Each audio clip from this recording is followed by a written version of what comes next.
Bismillahirrahmanirrahim. Assalamualaikum warahmatullahi wabarakatuh. Eh, Baik, di sini saya akan menjelaskan eh, sedikit tentang anatomi tubuh ya, khususnya di daerah jantung, bahwa kita seorang terapis sebelum melakukan eksekusi terapi kepada pasien, nah kita harus tahu dulu penyakit yang diderita oleh si pasien atau gejala-gejala yang sering timbul di pasien ya. Jadi kita lakukan wawancara dulu sebelum kita terapi. Kita lakukan wawancara dulu kepada si pasien. Nah, apa aja yang sering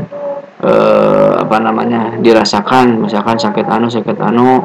Nah, terus udah berapa lama penyakitnya diderita dan udah kemana aja mereka melakukan pengobatan. Nah, itu sangat penting sekali bahwa seorang terapis harus bisa mengetahui apa penyakit yang diderita oleh si pasien itu. Jadi sehingga nanti kita lebih mudah untuk menentukan titik refleksinya. Nah, bagian titik mana yang harus direfleksi, tapi syaratnya kita harus tahu dulu apa penyakit yang diderita oleh si pasien. Nah, itu bisa kita melakukan dengan wawancara kepada si pasien, dan juga nanti bisa melakukan dengan teknik jari puntur ya, dimana kita bisa mengetahui organ apa yang sedang dalam masalah ya pada si pasien tersebut. Nah, itu ya. Jadi kita selain melakukan wawancara juga kita bisa cek dengan teknik jari puntur ya. Nah, itu. Nah, untuk melancarkan dalam proses wawancara berarti kita harus menguasai ilmu anatomi tubuh ya, dimana kita bisa mengetahui letak organ tubuh, fungsi organ tubuh, dan juga gejala kelainan dari gangguan organ tersebut. Nah, itu ya. Jadi di sini saya akan membahas tentang anatomi tubuh di bagian jantung ya, dimana jantung itu merupakan organ yang sangat penting. Kenapa disebut penting? Karena banyak kematian ya yang diakibatkan oleh penyakit atau serangan jantung ya, dari mulai stroke atau hipertensi dan sebagainya itu ya. Jadi, nah di sini bahwa jantung itu fungsinya atau tugasnya yaitu memompa darah ke seluruh tubuh ya, di mana darah tersebut mengandung oksigen ya, yang mengandung oksigen. Nah, jadi kerja jantung itu tidaklah sederhana. Jadi kalau bisa dikatakan itu cukup rumit ya, cukup rumit sekali. Jadi jantung itu ada serambi kanan, serambi kiri, bilik kanan, bilik kiri. Nah, kalau kita pernah belajar IPA, nanti minimal kita udah mengetahui ya tentang organ jantung ya. Nah, di mana organ jantung tadi ada serambi kanan, serambi kiri, di mana serambi kanan menerima darah dengan kadar oksigen yang rendah dari seluruh tubuh melalui vena cava.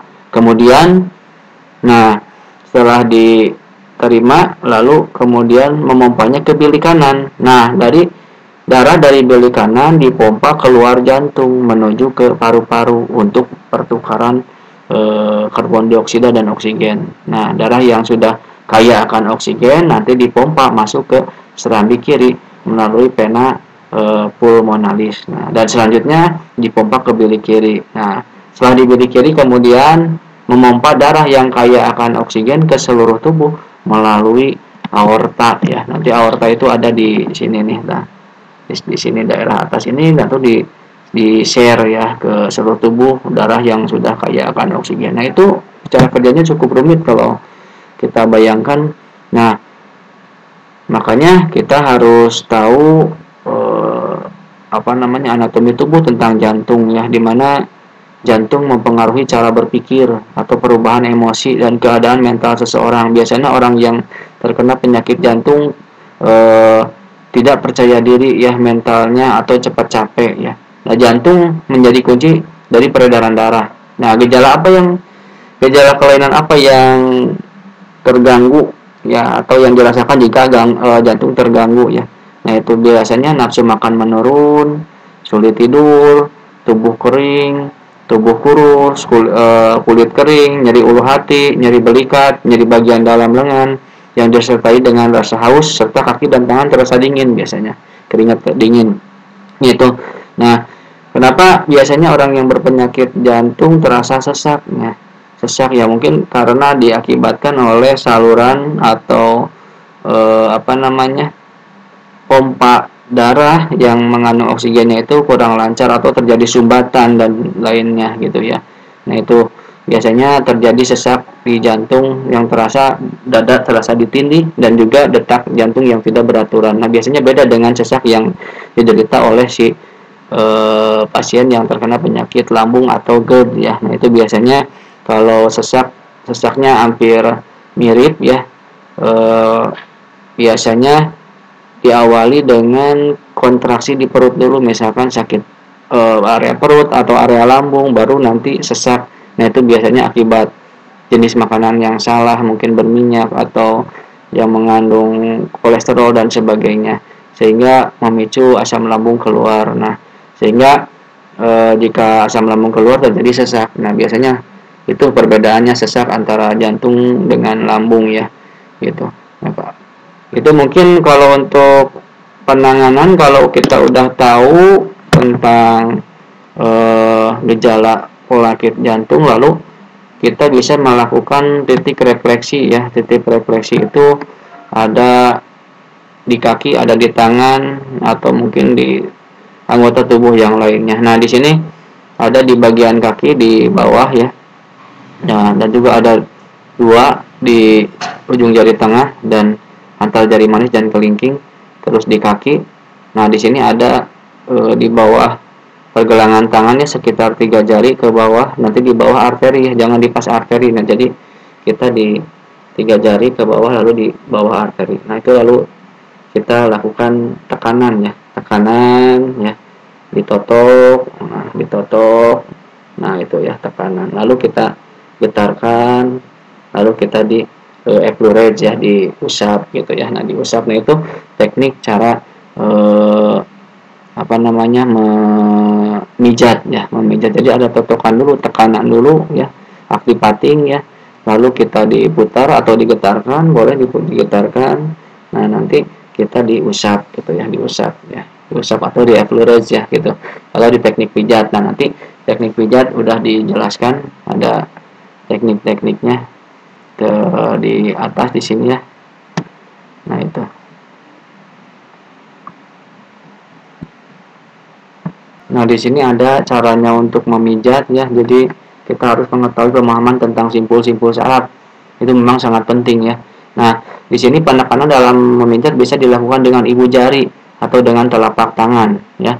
Atau dengan telapak tangan. Jadi perlu diingat bahwa dalam melakukan pemijatan di kaki, misalnya pemijatan harus mengarah ke arah jantung ya.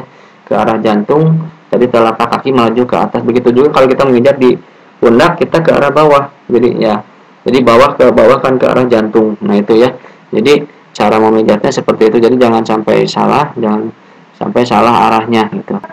Nah, di sini ada jari puntur ya untuk mengecek keluhan-keluhan apa aja yang dirasakan oleh si pasien. Nah, di sini ada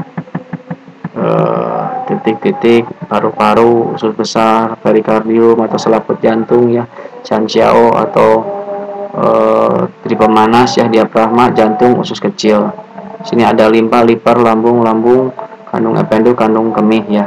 Nah, itu titik jari puntur di kaki dan jari tangan ya. Nanti udah dijelaskan dan kemarin udah dijelaskan. Nah, nanti tinggal setelah ketemu oleh jari puntur, nanti tinggal eksekusi dengan titik refleksi yang sudah kemarin disampaikan ya. Nah, bisa kita di tangan.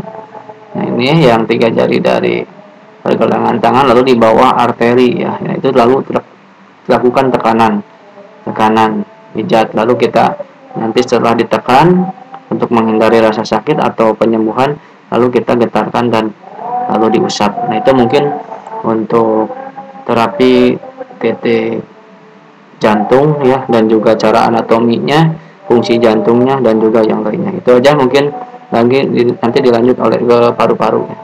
Terima kasih.